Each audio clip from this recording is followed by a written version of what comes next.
When it comes to sport compacts, the Subaru WRX is one of the first to come to mind. It's potent, practical, and attainable. That makes it easy for me to recommend, but there's one caveat. After driving all of the Subie's competition, I could argue that this is the most well-rounded, but its foes tend to be more entertaining. For 2024, the Rex has sharpened its blades to improve relevance. They've added active driving aids to the manual transmission models, which some people will probably complain about, but they've also added a TR variant, which is the way to go if you plan on tracking your WRX. It comes with a stiffer yet still composed suspension, big Brembo brakes, Recaro front bucket seats, and some grippier tires. This gives it the next level of handling for those still heartbroken over the departure of the STI. But it also comes with a price that's a bit spooky for a WRX. It doesn't have more power, but I don't think that's really the issue here. After all, it still has more juice than most of its competition, and it also has more unpainted plastic than a closed toy factory. But by this point, we've beaten the cladding talk to the ground. Outside of that, this is distinctively Rexy to me, but let me know what you guys think in the comments section. And if you think your driveway needs an eccentric sedan, check out the inventory over at Royal on the Eastside in Bloomington, Indiana, the friendly, knowledgeable dealership that has let me test drive various new and used vehicles to make videos like this possible. And for 33 grand, this has the basics feature-wise. There's alloy wheels, LED steering responsive headlights, and not really a whole lot else. In fact, it doesn't even have a trunk lid release on the exterior. If you want more than the bare necessities, go with the premium. You'll get proximity entry, 18-inch wheels, fog lights, a small trunk lid spoiler, and a few other amenities on the inside. And the cabin has basically all that you would expect from a sports sedan.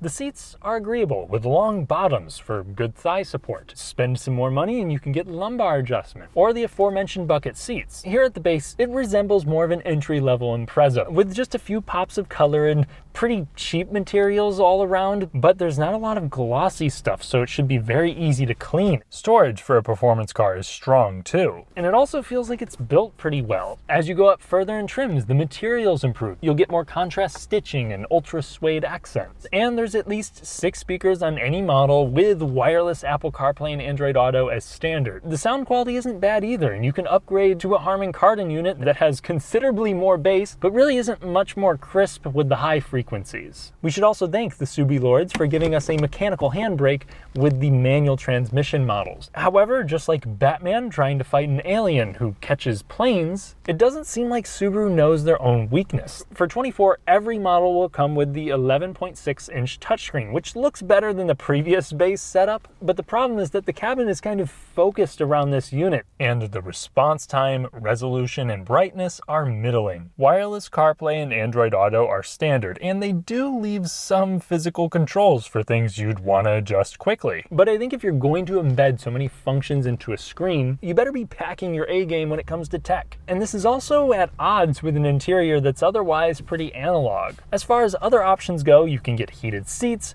more USB ports, more soft touch materials for where your knees and elbows rest, which I actually should note, this console is quite low. And the only way to fix this is through Subaru's own accessory, which really should be standard. But either way, if you're looking for the nicest cabin in the sport compact segment, I might recommend a Civic SI or one of the feature-filled and more frustrating VWs. For a $34,000 performance car, I think the interior is nice, so long as your expectations are realistic.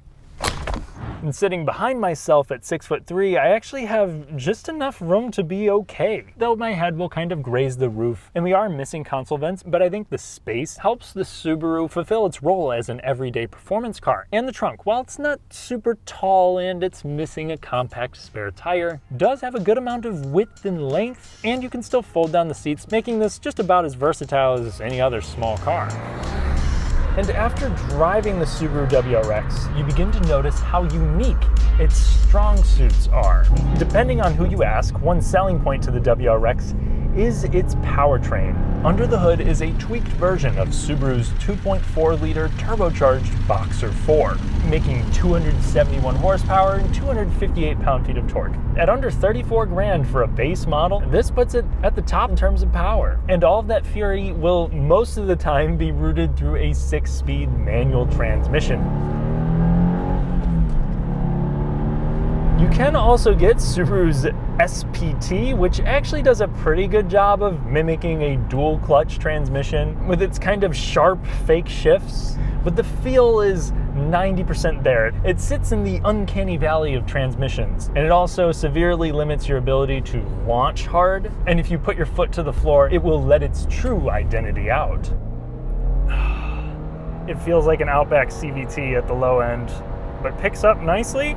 Still, much better transmission than it was before, but I'm going to focus on this 3-pedaled model because that's what most people are going to buy anyway, and they should. It's really a pivotal part to the WRX's personality. You have some notchy gear shifts, a clutch that's weighted well, it has a fairly wide bite zone, making it easy to modulate. There is a hill hold assist, but no anti-stall or auto rev matching like what you would get with a GR Corolla.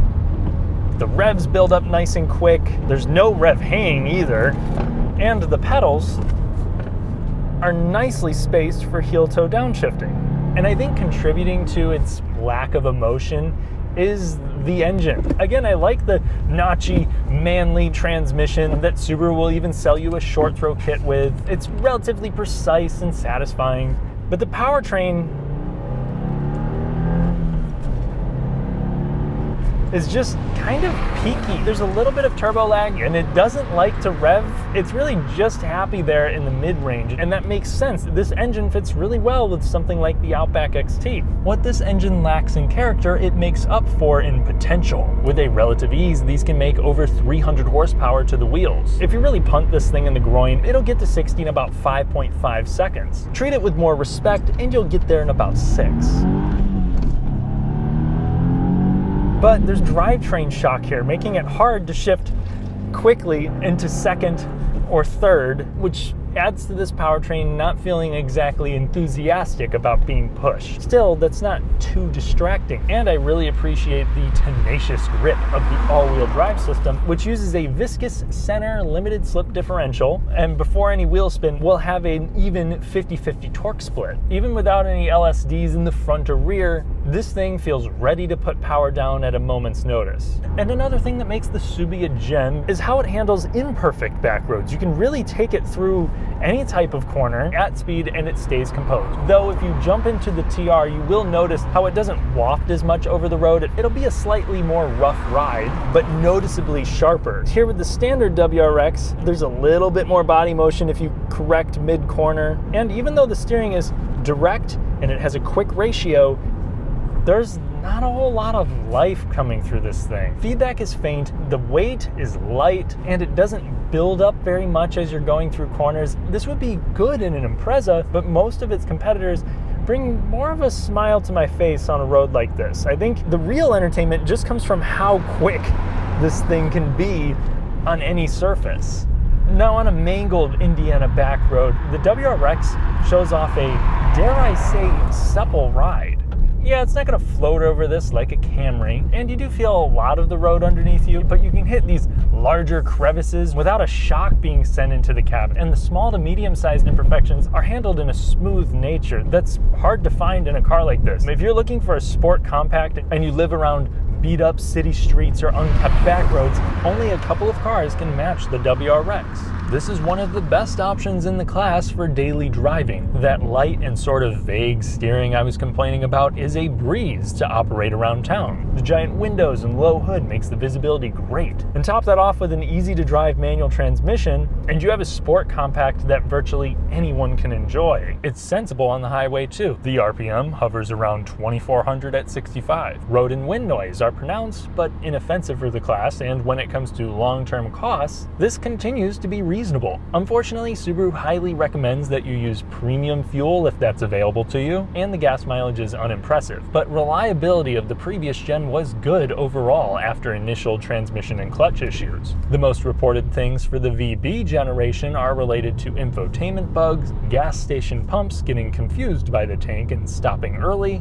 and excessive RTV usage. This will actually drop off pieces into the oil pickup, which rarely results in a failure, but it could restrict oil flow during hard driving. Thankfully, the WRX has a different oiling system than the BRZ, so it does not share similar starvation problems. This is direct injection only, so I'd advise the occasional fuel induction service to keep the intake valves clean, but this is shaping up to be a trustworthy car in the long run with good resale value. And like most other Subarus, this is also a top safety pick. Again, Subaru's EyeSight comes standard on all WRXs for 24. This comes with a pretty good lane centering system, blind spot monitoring is optional, and the car does let you mute the lane departure prevention, which can otherwise be a little annoying. While the Subaru WRX has more than enough performance to compete, when it comes to outright fun, it's outgunned.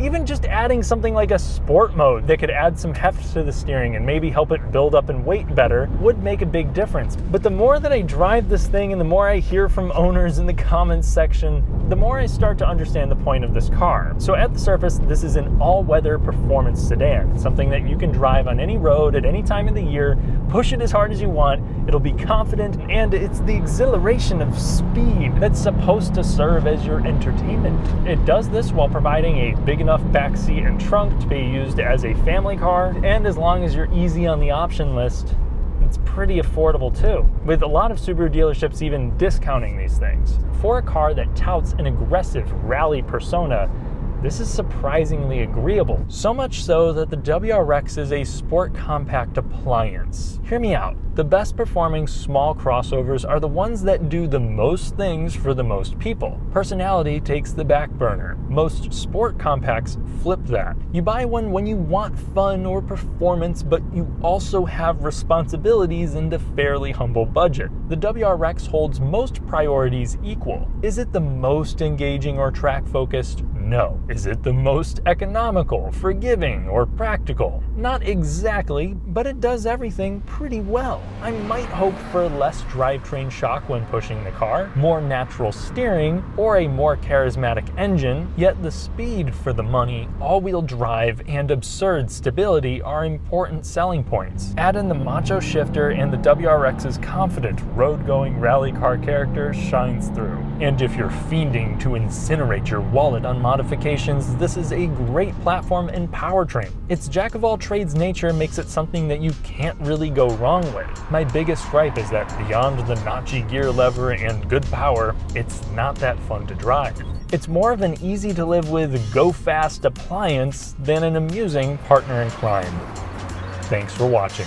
If you enjoyed the video, then please leave a like to help me take on the maniacal YouTube algorithm. Subscribe and hit the notification bell for more fun, detailed car content. Consider becoming a member for an additional podcast and to help me take this to another level. I'll catch you in the next one.